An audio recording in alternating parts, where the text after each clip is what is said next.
Senator, did the President say he would delay his trip to Hawaii, or did the On this vote, the ayes are 183, the nays are 235. The motion is not adopted.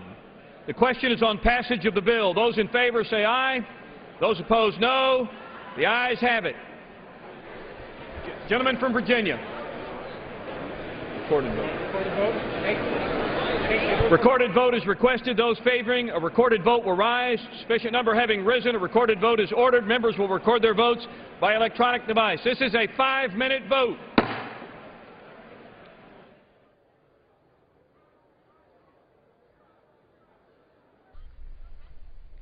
And this is the final passage vote on the bill that would require congressional approval of federal regulations with an annual economic cost of more than $100 million.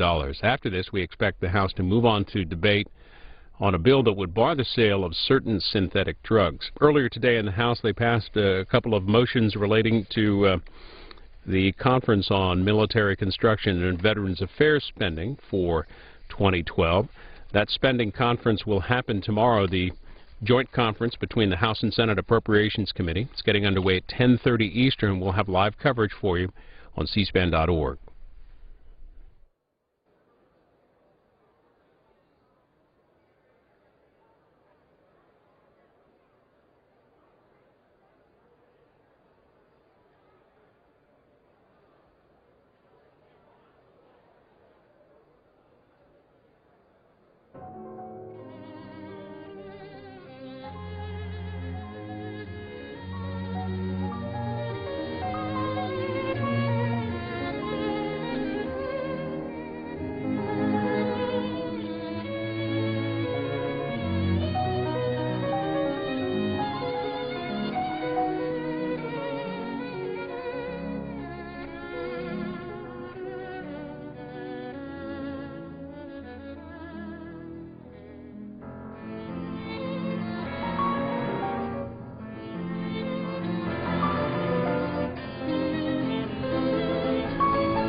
vote, the yeas are 241, the nays are 184. The bill is passed. Without objection, a motion to reconsider is laid on the table.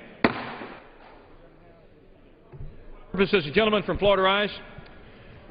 Mr. Speaker, I send to the desk a privilege report from the Committee on Rules for filing under the rule. Clerk will report the title. Report to accompany House Resolution 487. Resolution providing for consideration of the bill H.R. 1633 to establish a temporary prohibition against revising any national ambient air quality standard applicable to coarse particulate matter, to limit federal regulation of nuisance dust in areas in which such dust is regulated under state, tribal, or local law, and for other purposes. Referred to the House calendar in order and printed. Gentleman from Florida. Mr. Speaker, I ask unanimous consent that when the House adjourns today, it adjourn to meet at 9 a.m. tomorrow. Without objection, so ordered. What purposes, gentleman from California, seek recognition? Mr. Speaker, by direction of the Democratic Caucus, I offer a privilege resolution and ask for its immediate consideration. Clerk will report the resolution.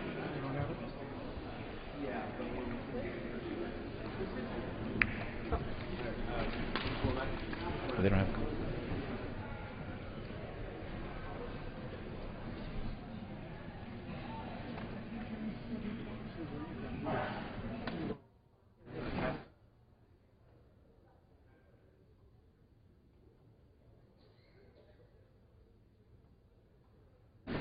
Just cross it off. House Resolution 486.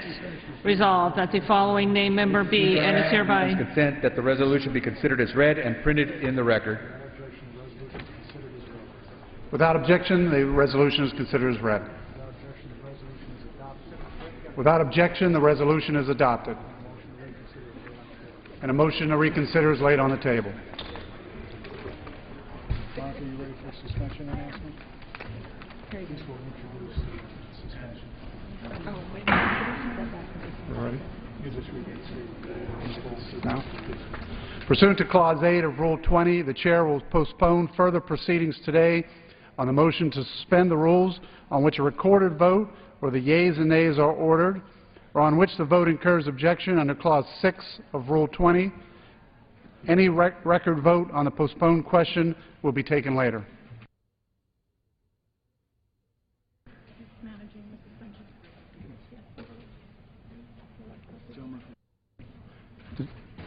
The gentleman from Pennsylvania. Mr. Speaker, I move to suspend the rules and pass the bill H.R. 1254. The clerk will report the title of the bill.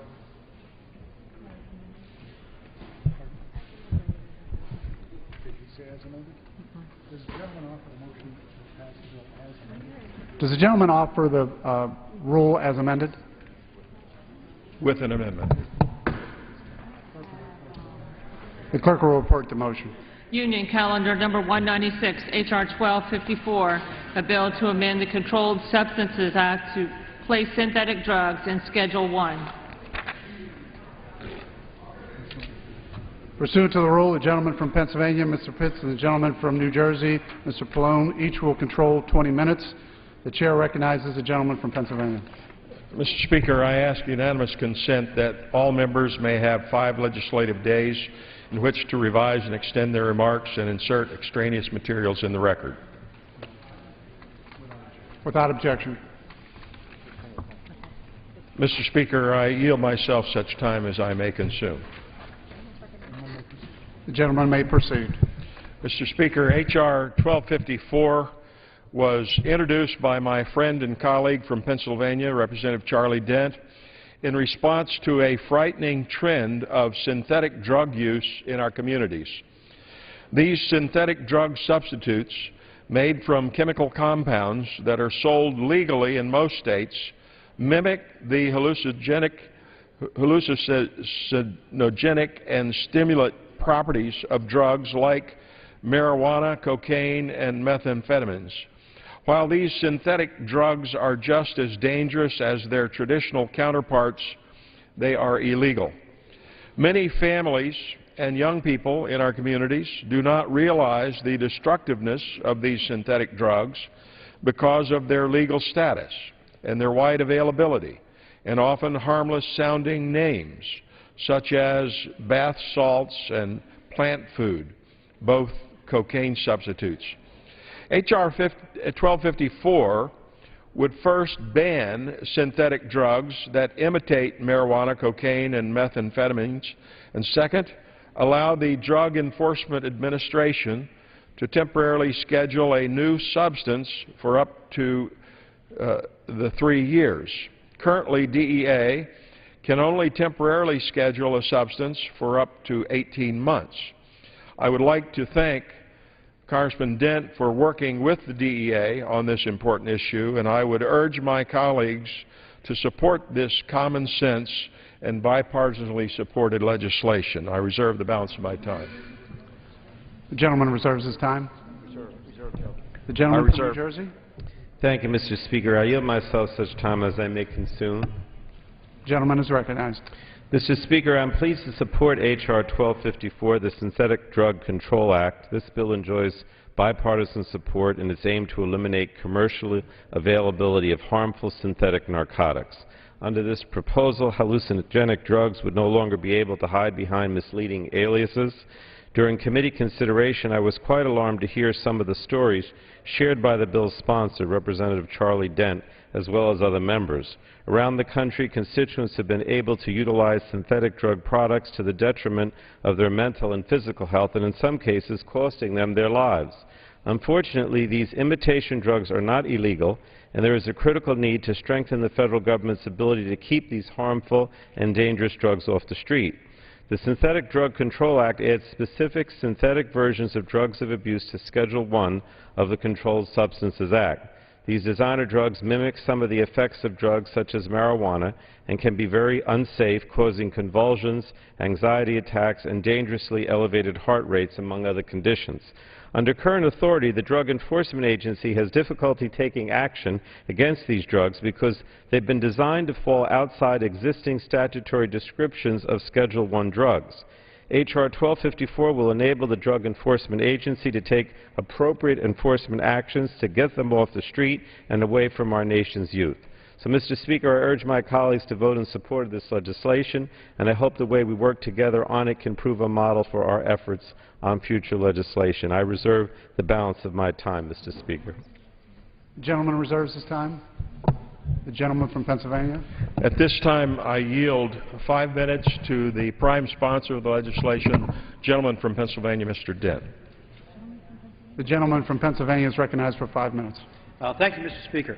I certainly appreciate the support of Mr. Pitts and Mr. Pallone for their leadership on this issue. It's deeply appreciated. But this issue of synthetic or designer drugs was first brought to my attention by a woman, a mother in my district, whose son had been abusing legal substitutes for marijuana.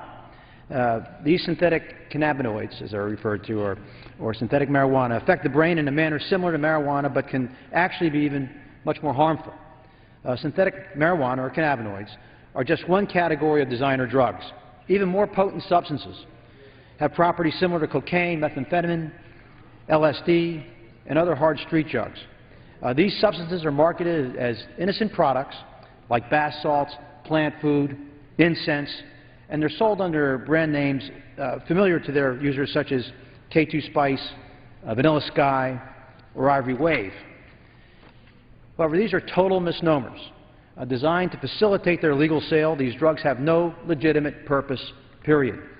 H.R. 1254, the Synthetic Drug Control Act, drafted in consultation with federal law enforcement, has 3 principal components. First, a prohibition of broad structural classes of synthetic marijuana, or the cannabinoids. 2, a prohibition of synthetic stimulants and other designer drugs such as bath salts, methadone, MDPV, C2E, etc., several of those. Third, an expansion of the DEA's existing authority to temporarily ban a new substance from 1.5 to 3 years. Under current law, if the DEA and Department of Health and Human Services can prove that a substance is 1, dangerous, and 2, lacking in legitimate value while it is temporarily banned, the prohibition will become permanent. Over the past years, there has been a sharp increase in the number of new reports detailing horrific stories of individuals high on synthetic drugs. A man in Scranton, Pennsylvania stabbed a priest, and another jumped out a three-story window, both high on bath salts. Several deaths from West Virginia to Florida to Pennsylvania to Iowa have been attributed to abuse of synthetic drugs. Senator Chuck Grassley of Iowa has introduced a companion bill with provisions very similar to H.R. 1254, named after one of his young constituents who tragically took his own life while high on synthetic marijuana. A man in my district was arrested this past May for firing a gun out of his window in a university neighborhood. Police charges indicate that he injected himself with bath salts, and he later told police he thought there were people on the roof watching him. And finally, I was approached by another distraught mother from my district whose son was hospitalized for over 2 weeks after suffering liver failure and other complications after injecting himself with bath salts. These substances pose a substantial risk, both to the physical health of the user as well as to the safety of those around them when these drugs contribute to dangerous psychotic behavior, suicide, and public endangerment. The fact that these drugs are legal in many states contributes to the misconception that they are safe. And the use of easily recognizable brand names and logos on the packaging promotes the concept of a consistent product. Significant variations of potency from one unit to the next have led recurrent users to inadvertently overdose. One of the major difficulties in combating these designer drugs is the ability of the producers to skirt the law with different chemical variations. By modifying the formula in some minor way, producers can generate a new compound which circumvents legal prohibitions but has similar narcotic events.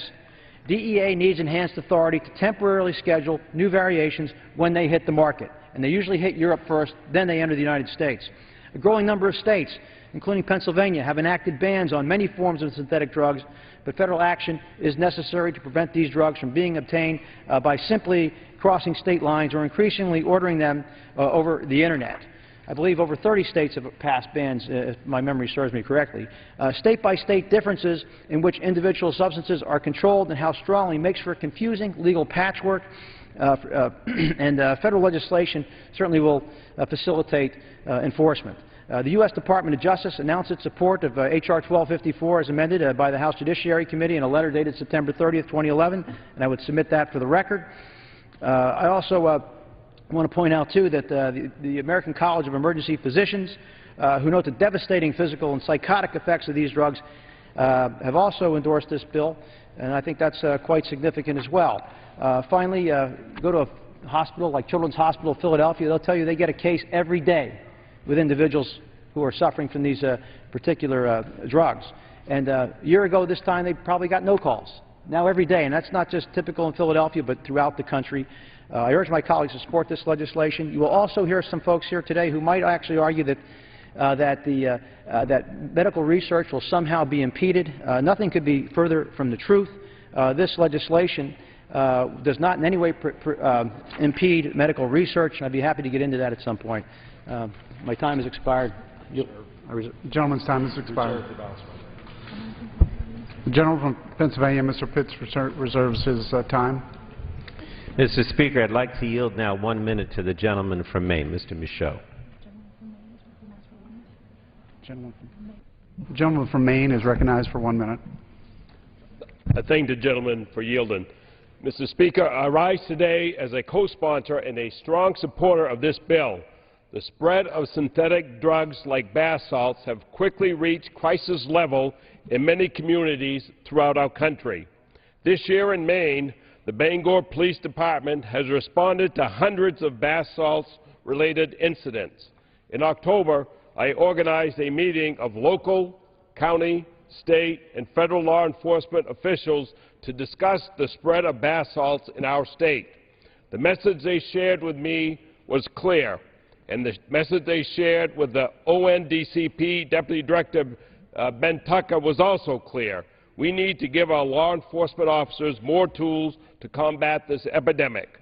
While Maine has banned bath salts, a national law will build upon that good work and help make this a bigger impact all across the country. So I urge my colleagues to support the Synthetic Drug Act, and I yield back the balance of my time. Gentleman's time has expired. The gentleman from Pennsylvania is recognized. At this time, Mr. Speaker, I'd like to yield 2 minutes to the gentlelady from Florida, Congresswoman Sandy Adams, who was formerly in law enforcement. The gentlelady from Florida is recognized for 2 minutes. Thank you, Congressman Pitts. Mr. Speaker, October 2010, a 31-year-old Texas man hanged himself in the bedroom. At the top of his suicide note, the man wrote, "Thanks, bath salts." January 2011, in Panama City, Florida, a daughter tried to attack her sleeping mother with a machete before fleeing the scene. Police said she had spent several days taking drug-altered bath salts. June 2011, a 38-year-old Army sergeant murdered his wife and killed himself following a police chase. Both had chemically altered bath salts in their systems.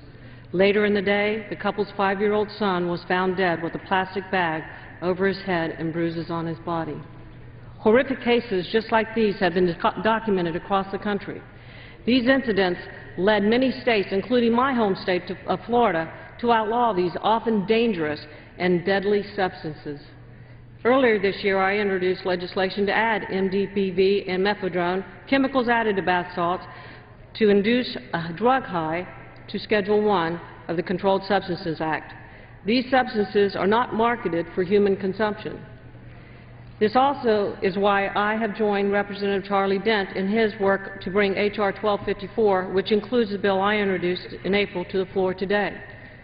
You have heard no research can be conducted if this passes, but those claims are false.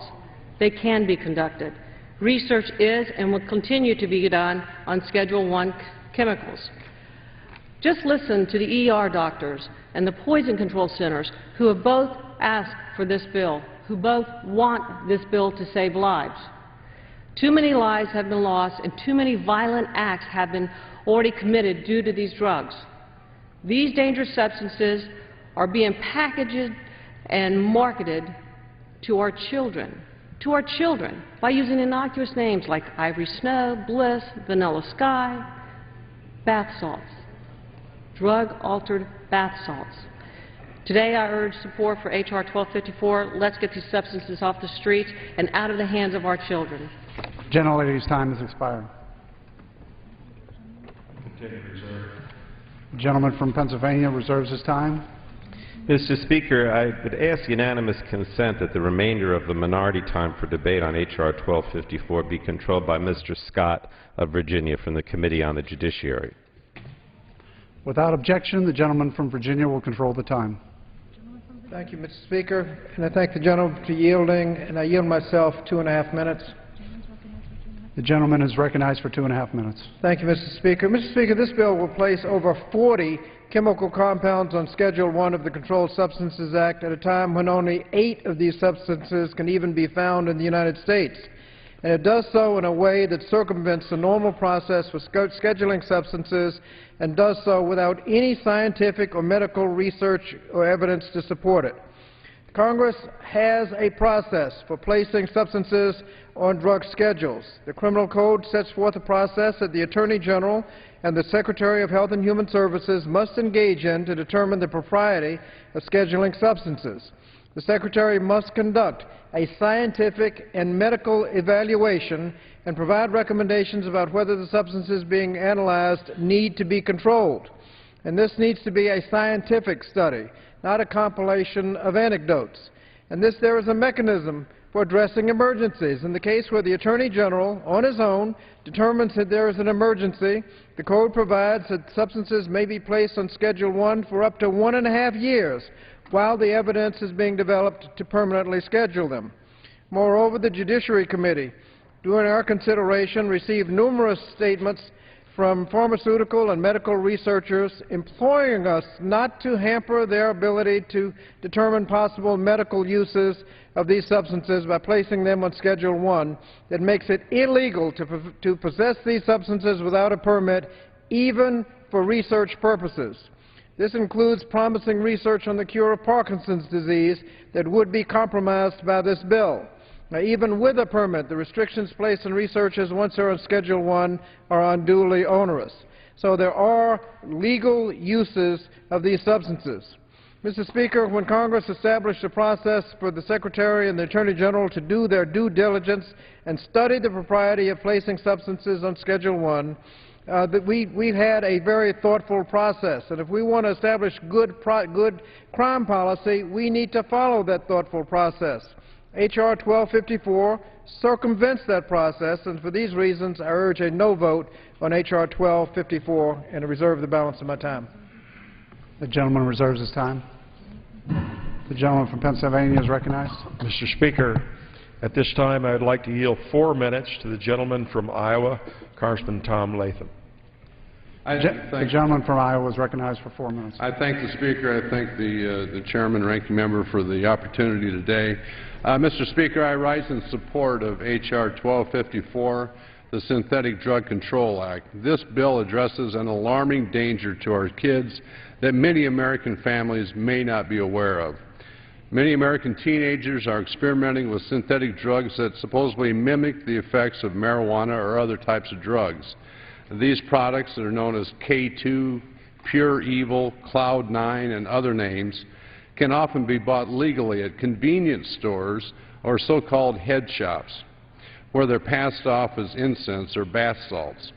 In reality, users of these substances can experience unexpected anxiety attacks, extreme paranoia, hallucinations, and thoughts of suicide, and are in serious risk of harming themselves. Our experience with this issue in the state of Iowa illustrates why a federal ban on these dangerous substances are so important. A year and a half ago yesterday, 18-year-old David Rosga from Indianola, Iowa, shot himself after taking K2.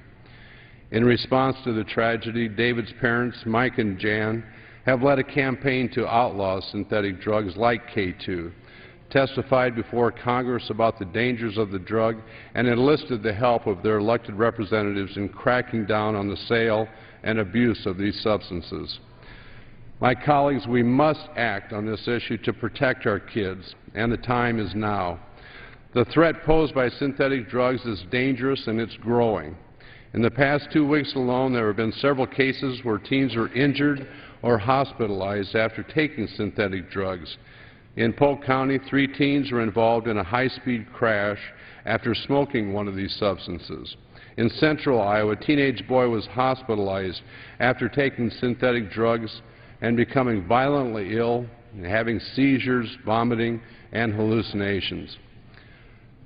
I really want to specifically thank the Rosga family for their selfless willingness to relive the tragedy they've experienced in their efforts to prevent other families from experiencing the same heartbreak.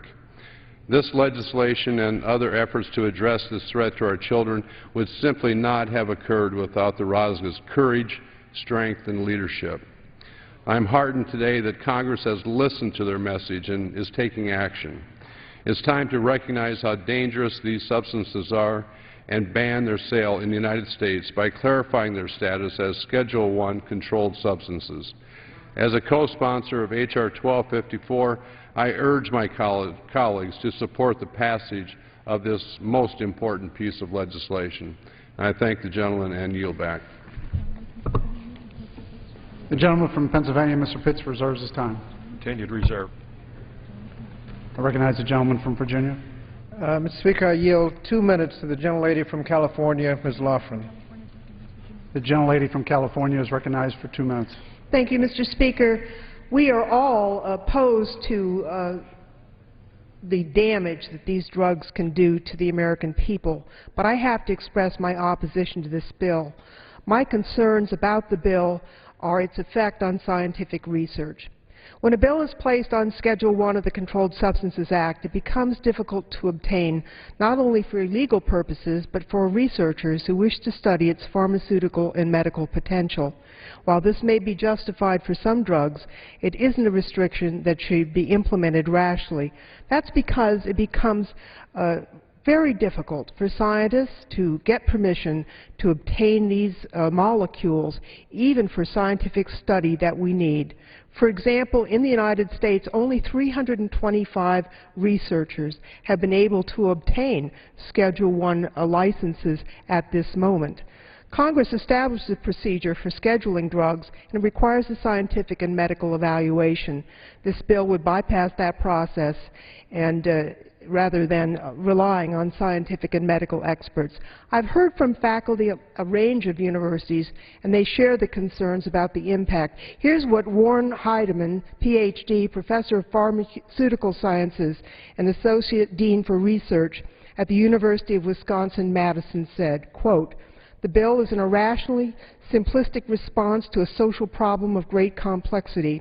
As such, the world will get significantly less medical and technical help with a low probability of helping anyone with a substance abuse issue.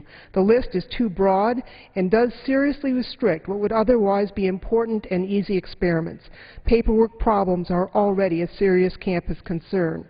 Here's what Dr. Neil Benowitz, the chief of the Division of Clinical Pharmacology at the University of California, San Francisco, said, quote, "While we support restrictions on the sale of these chemicals for purposes of illicit use, scheduling so as to impede access to precursor chemicals in small quantities has the potential to seriously hamper medical research. On balance," I would ask an additional minute. On balance, has the potential to seriously hamper medical research. On balance, the faculty are against this measure.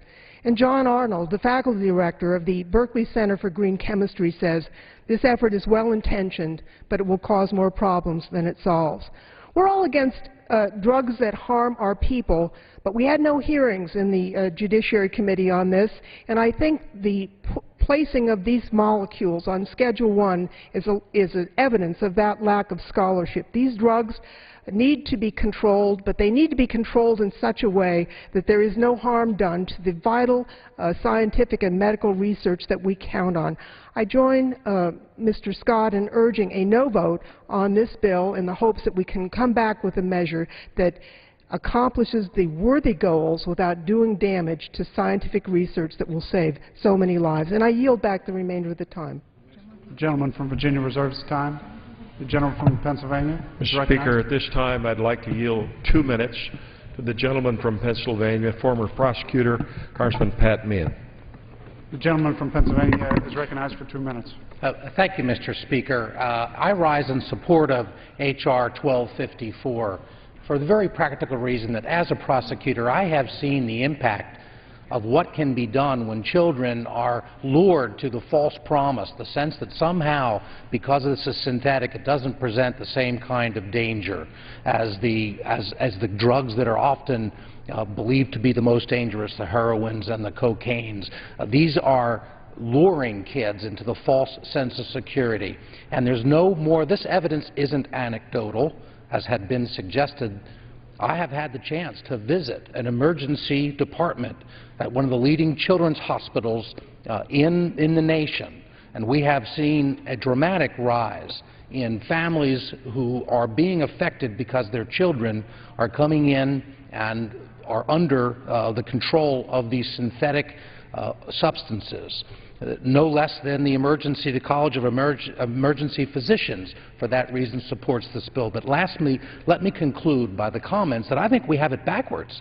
If what we're trying to say is that somehow we ought to let these children be exposed while we wait and give some potential that there could be research done. The fact of the matter is I have worked with pharmaceutical companies and the DEA to be able to get access to drugs that have been held, under control. That can be done.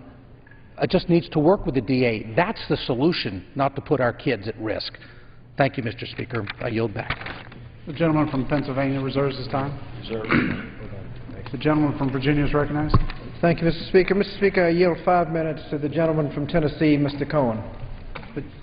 The gentleman from Tennessee is recognized for 5 minutes. Thank you. I appreciate the gentleman from Virginia yielding the time. I rise in opposition to this particular bill.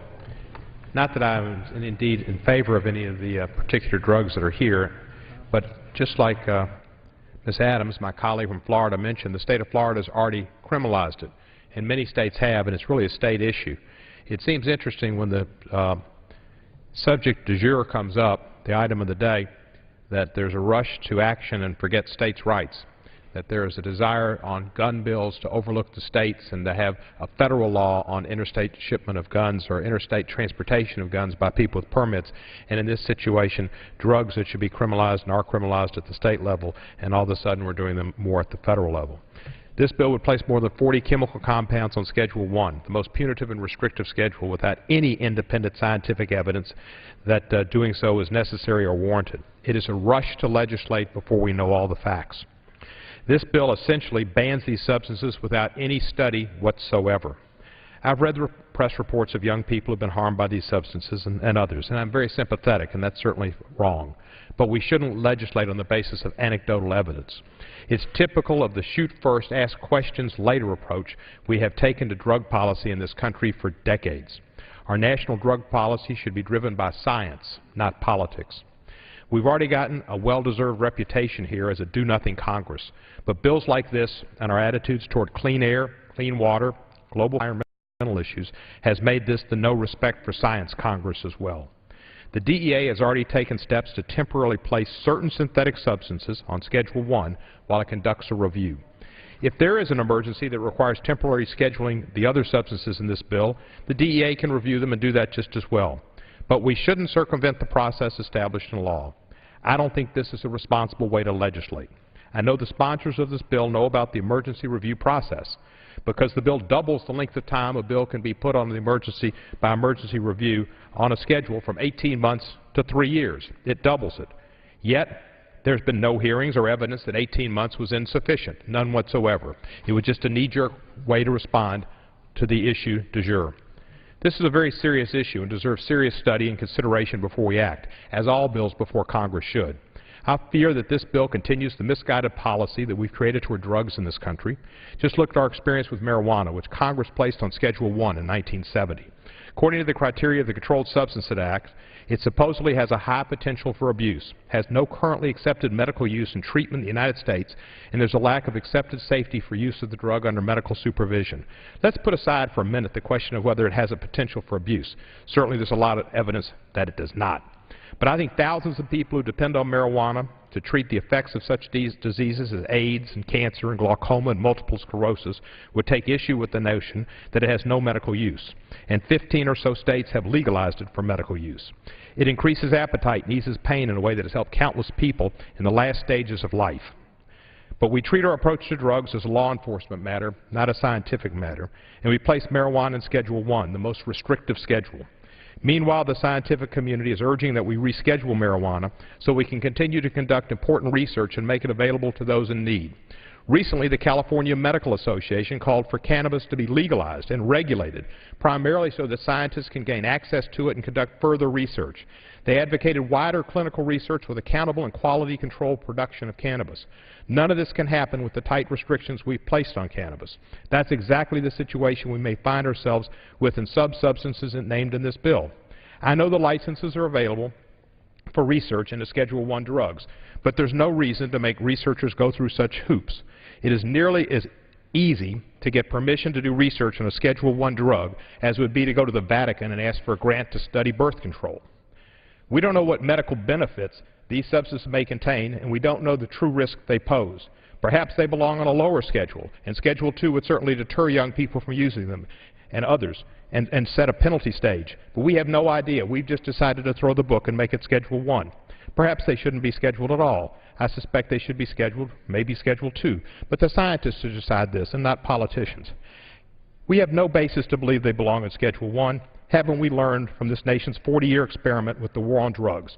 Prohibition does not work. It is an expensive and counterproductive policy that fills up our prisons and places a mark on our citizens that can make jobs, housing, and education nearly impossible to obtain.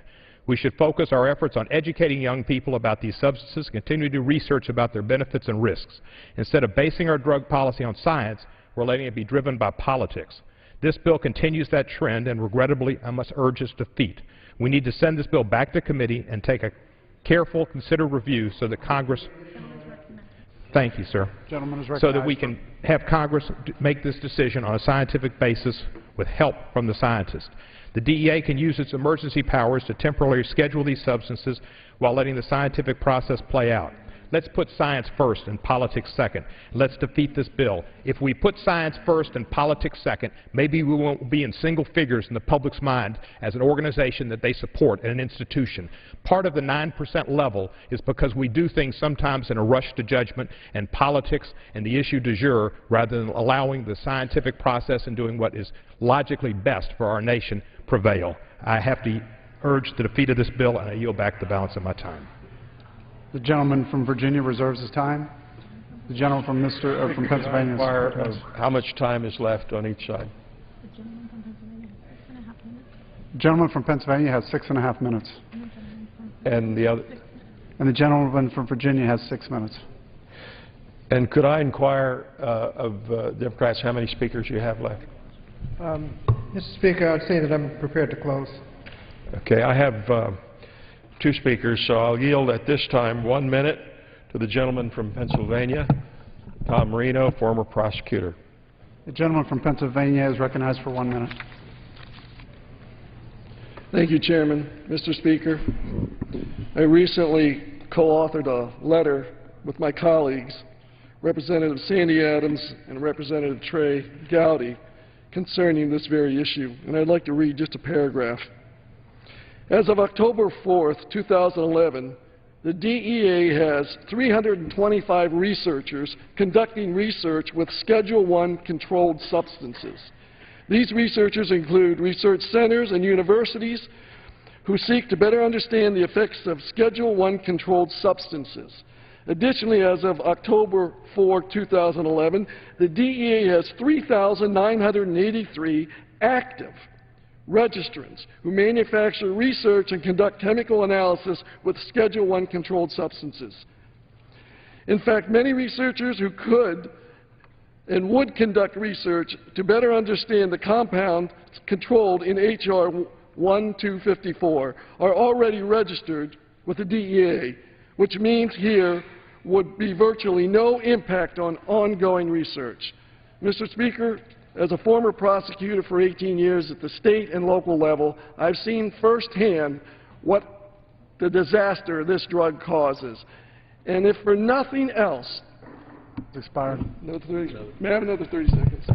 Yield an additional 30 seconds. The gentleman from Pennsylvania has yielded another 30 seconds. Thank you, Mr. Speaker. I've seen firsthand what this drug does. If it doesn't kill our children, it makes them suicidal, it makes them incredibly violent, and I still get calls as a former prosecutor from hospitals and emergency service personnel telling me the violence that a child under this influence causes not only on him or herself, but emergency personnel. Therefore, I ask my colleagues to support this legislation. It's expired. Thank you. The gentleman from Pennsylvania, Mr. Pitts, reserves his time. Mr. Speaker, I had another speaker that arrived unexpectedly. The gentleman from Virginia is recognized. Mr. Speaker, I yield 2 minutes to the gentleman from Illinois, Mr. Davis. The gentleman for Illinois is recognized for 2 minutes. Thank you, Mr. Speaker. I want to thank the gentleman from Virginia for yielding. I rise in opposition of the proposed multi-state mortgage settlement currently being negotiated between the country's major mortgage servicers and the state attorney generals. Before we haphazardly rush into a settlement, we need to pause for what I call station identification, so to speak. Okay. I'm thinking of the wrong bill, but I also rise in opposition to the synthetic drug bill.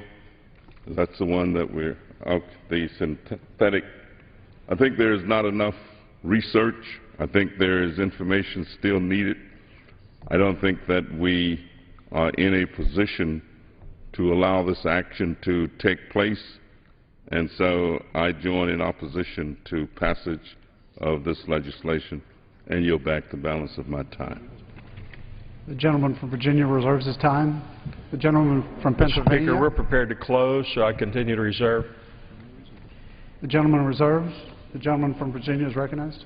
Thank you, Mr. Speaker. Mr. Speaker, in closing, this bill circumvents the normal, thoughtful process for scheduling drugs. Most of the drugs in this bill can't even be found in the United States. And to the extent there is an emergency and a need to place these on a schedule, the Attorney General has the emergency process where he can just put a drug on the schedule for a year and a half.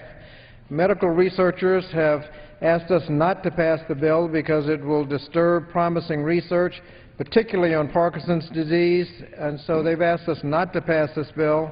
We should follow the thoughtful process for scheduling drugs and defeat this bill, and I yield back the balance of my time. The gentleman yields back. The gentleman from Pennsylvania, Mr. Pitts. To close, I yield to the prime sponsor of the bill, Mr. Charlie Dent, for such time as he may consume. The gentleman from Pennsylvania is recognized. Thank you, Mr. Speaker. I do want to address a few of the statements I heard on the floor from my friends from Tennessee and Virginia. And my friend from Tennessee made some comments, but I want to be very clear that these drugs are dangerous, have a high potential for abuse, and no accepted medical use, which is why they belong on Schedule 1. Schedules 2 through 5 are reserved for drugs used in legitimate medical procedures. So we're talking about Schedule 1 here, not Schedules 2 through 5. I want to be very clear on that point. Second, the FDA has stated the drugs listed in H.R. 1254 have no medical use, and there are no INDs, that is, investigational new drug applications for these substances pending with the FDA. This is from the FDA. H.R. 1254 will not prevent further research into synthetic drugs. It's simply false to say that it will. DEA has a routine, well-established procedure in place to facilitate scientific study of Schedule I drugs, including marijuana, cocaine, and heroin. Currently, the DEA has licensed nearly 4,000, let me repeat, 4,000 individuals, entities, and other entities, including universities, manufacturers, researchers, and labs, to handle Schedule I drugs for scientific and investigational purposes. These are facts. I also want to point out, too, my friend from Virginia made some comments, too, about I guess, 8 compounds having been found in the United States. Actually, dozens of compounds have been found in the United States. Many basalt chemicals currently are in the United States, but only 3 synthetic stimulants and 5 synthetic cannabinoids have been emergency scheduled by the DEA because they have to go chemical by chemical in order to enact in this manner. They have to deal with this on a chemical by chemical basis.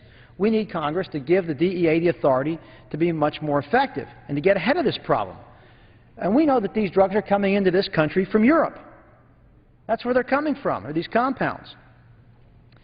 There's some in Europe right now. Our goal is to get out in front of this before they have a chance to be exported to the U.S. Another comment, too, I heard about 325 researchers. Well, 325 researchers because that's all who's applied to do this type of research. DEA is not in the business of turning researchers away. So I want to be clear on these points. There's so much more that can be said on this, but again, research will not be impeded in any way. There's a mechanism, there's a process in place to do research on these Schedule I drugs, well established. This has nothing to do with the medical marijuana debate. I heard that argued earlier too. We're talking about synthetic marijuana, synthetic cocaine. This stuff is dangerous, and in fact, some would argue worse than the real stuff. So let's get to it. This is about public safety. This is about the health of our constituents. We know what's going on. In fact, somebody just pointed out to me today that in a store in Washington, D.C., a few blocks from the Capitol, somebody's selling this stuff. My state and over 30 other states have seen this problem. They know what's happening across this country. We need to do something about it. The DEA is alarmed by this. Justice is on board. DEA is on board. Let's do something for the good of the American people. Please pass H.R. 1254, the Synthetic Drug Control Act of 2011. It's in the best interest of the American people, best interest of our children. We're doing the right thing. This time I yield back to Mr. Pitts. This time I yield back the balance of our time. The gentleman yields back. The gentleman from Pennsylvania yields back. Yep. All time having been yielded. The question is, will the House suspend the rules and pass H.R. 1254 as amended? Those in favor say aye. Those opposed, no. In the opinion of the Chair, 2/3 being in the affirmative, the rules are suspended. Gentleman from Pennsylvania is I recognized. object to the vote on the grounds that a quorum is not present. I make a point of order that a quorum is not present. Pursuant to Clause 8 of Rule 20, further proceedings on this question will be postponed.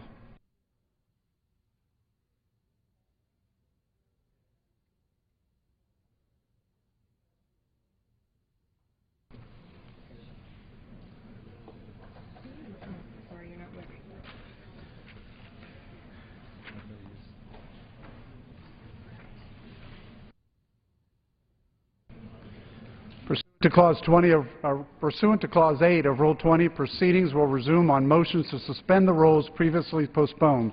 Votes will be taken in the following order. H.R. 944, did I say de novo? De novo. S 535, de novo. H.R. 2360, de novo. H.R. 2351, de novo. H.R. 1560, de novo. S 683, de novo. S CONRES 32, de novo. Unfinished business is a question on suspending the rules and passing H.R. 944, which the clerk will report by title. Union Calendar Number 109, H.R. 944, a bill to eliminate an unused lighthouse reservation, provide management consistency by incorporating the rocks and small islands along the coast of Orange County, California, into the California Coastal National Monument managed by the Bureau of Land Management, and meet the original congressional intent of preserving Orange County's rocks and small islands and for other purposes. The question is, will the House suspend the rules and pass the bill? So many as are in favor say aye. Those opposed, no. In opinion of the Chair, two-thirds being in the affirmative, the rules are suspended, the bill is passed, and without objection, the motion to reconsider is laid on the table. The unfinished business is the question on suspending the rules and passing S 535, which the clerk will report by title. Senate 535, an act to authorize the Secretary of the Interior to lease certain lands within Fort Pulaski National Monument and for other purposes. The unfinished business is the question on suspending the rules. The question is, will the House suspend the rules and pass the bill? So many as are in favor say aye. Those opposed, no. In the opinion of the Chair, two-thirds being in the affirmative, the rules are suspended, the bill is passed, and without objection, the motion to reconsider is laid on the table. The unfinished business is a question on suspending the rules and passing H.R. 2360, which the clerk will report by title. Union Calendar Number 204, H.R. 2360, a bill to amend the Outer Continental Shelf Lands Act to extend the Constitution, laws, and jurisdiction of the United States to installations and devices attached to the seabed of the Outer Continental Shelf for the production and support of production of energy from sources other than oil and gas and for other purposes. The question is, will the House suspend the rules and pass the bill? So many as are in favor say aye. Those opposed, no. In the opinion of the Chair, two-thirds being in the affirmative, the rules are suspended, the bill is passed, and without objection, the motion to reconsider is laid on the table. The unfinished business is a question on suspending the rules and passing H.R. 2351, which the clerk will report by title. Union Calendar Number 205, H.R. 2351, a bill to direct the Secretary of the Interior to continue stocking fish in certain lakes in the North Cascades National Park, Ross Lake National Recreation Area, and Lake Chelan National Recreation Area. The question is, will the House suspend the rules and pass the bill? So many as are in favor say aye. Those opposed, no. In the opinion of the Chair, two-thirds being in the affirmative, the rules are suspended, the bill is passed, and without objection, the motion to reconsider is laid on the table. The unfinished business is a question on suspending the rules and passing H.R. 1560, which the clerk will report by title. Union Calendar Number 144, H.R. 1560, a bill to amend the Isleta del Sur Pueblo and Alabama and Coushatta Indian Tribes of Texas Restoration Act to allow the Isleta del Sur Pueblo tribe to determine blood quantum requirement for membership in that tribe. The question is, will the House suspend the rules and pass the bill? So many as are in favor say aye. Those opposed, no. In the opinion of the Chair, two-thirds being in the affirmative, the rules are suspended, the bill is passed, and without objection, the motion to reconsider is laid on the table. The unfinished business is a question on suspending the rules and passing S. 683, which the clerk will report by title. Senate 683, an act to provide for the conveyance of certain parcels of land to the town of Manaway, Utah. The question is, will the House suspend the rules and pass the bill? So many as are in favor say aye. Those opposed, no. In the opinion of the Chair, two-thirds being in the affirmative, the rules are suspended, the bill is passed, and without objection, the motion to reconsider is laid on the table.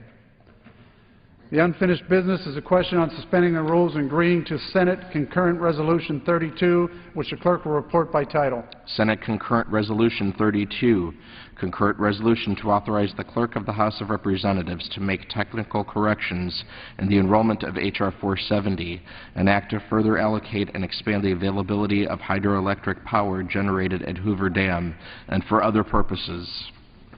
The question is, will the House suspend the rules and agree to the concurrent resolution? So many as are in favor say aye.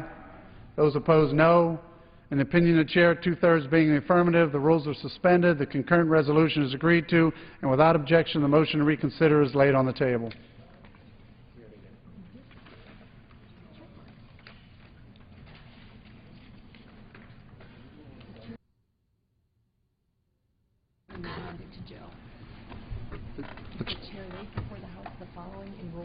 The Chair lays before the House the following enrolled bill.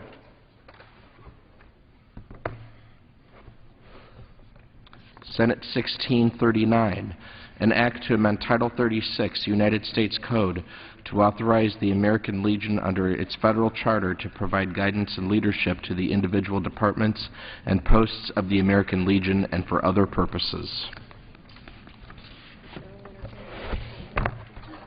The Chair will entertain requests for 1-minute speeches.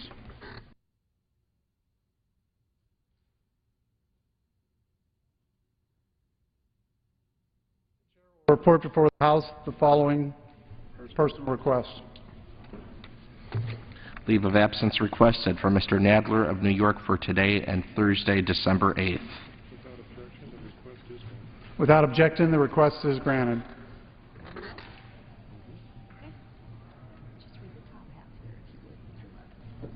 Under the Speaker's announced policy of January 5, 2011, the gentleman from Michigan, Mr. Levin, is recognized for 60 minutes as the designee of the Minority Leader. Without objection. Mr. Speaker, I ask unanimous consent that all members may have 5 legislative days in which to revise and extend their remarks and include extraneous material on the subject of my special order. Without objection, so ordered. Mr. Speaker, today we're here to talk about the need to extend unemployment insurance. The numbers are staggering. If we do not act by the end of this month, in January, well over 1 million people will lose their unemployment insurance. And by mid-February, the total will be well over 2 million. And by the end of next year, if we do not act, over 6 million people. As I said, these numbers are staggering, but the people behind these numbers are overwhelming. And we're here today to talk about the numbers, but to also talk about the people who are involved. When we've had emergencies like this, we have never failed to act. Today, we face an emergency beyond any we've seen since the Great Depression, and it's absolutely vital as a result that we act. I'm joined by some of my colleagues, and I want to call on them, and as I do so, I want to read stories, and I'll start by reading just one story and then call on one or more of my colleagues. Let me start by reading what came in from a person in Amherst, New Hampshire. Jackie, unemployment benefits helped me make ends meet while I was using my savings and 401k to keep up with everything. Now they are gone. My savings are long gone. My 401k is almost gone. I am watching everything I worked so hard for my entire adult life, slip away from me. I am 50. I will never recover from this. I'd now like to call on the gentleman from Texas if he would like to join me, and I yield such much time as he shall consume. I want to thank my colleague for yielding, and